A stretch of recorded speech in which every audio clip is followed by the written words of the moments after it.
What's up, everybody? Welcome back to the show. I'm Gary Alexander, and this is Jay White. Jay, what's going on, man? Nothing much, man. What's up? You know, the first time that I saw you here in Vegas, you were brought in by Randy Couture to train for Gabriel Gonzaga. Tell me about that training camp. The training camp was pretty intense. It was 8 weeks. I originally came out here for 2 to help him get ready. It wasn't supposed to stick around, but I decided to stay and move, and I helped him for the whole 8 weeks. Now, you relocated here to Vegas, and you're training out of Xtreme Couture.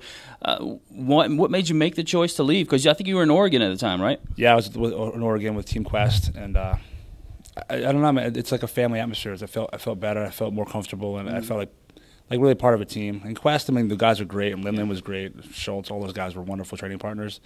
It was just kind of like I went and did my thing and kind of went home. And I don't know if that maybe that was me. I'm just because I'm not very social anyway. But right. you know, I feel more comfortable here, and a lot more bigger guys from the train with. I was the only heavyweight at Quest. Yeah, you know, and that is a big thing. Is there are a lot of guys at Xtreme Couture who are bigger guys like yourself.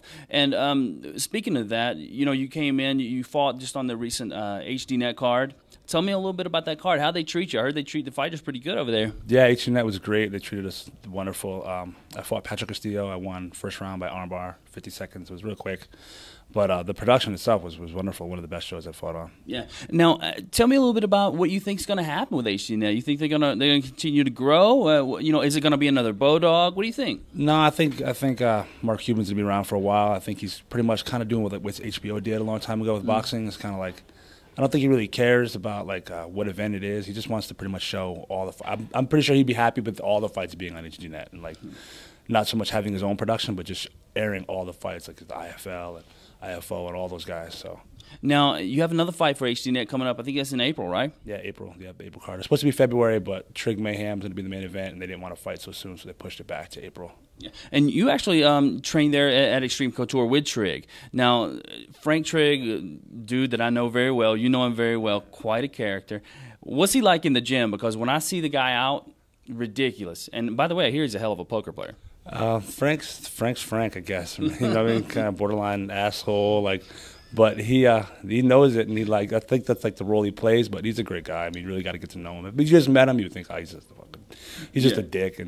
But if you get to know him, he's a good guy. He's there. He's always to help me in wrestling, and I helped him with the jiu-jitsu, getting ready for the Edwin Dewey's fight. You know, I was just over at Ken Hines talking with Frank Mir, and one of the things that I find interesting is big guys like yourself and like Frank, who are, you know, well over 230. You know, you're looking at guys who are really good jiu-jitsu guys.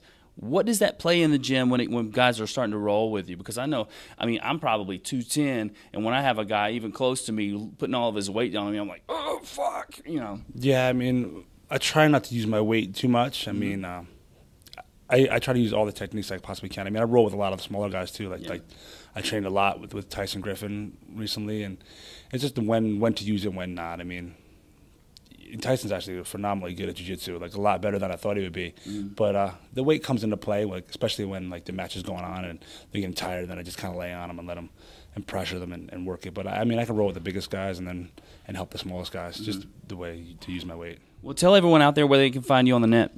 At MySpace or at my website www.jwhite.tv.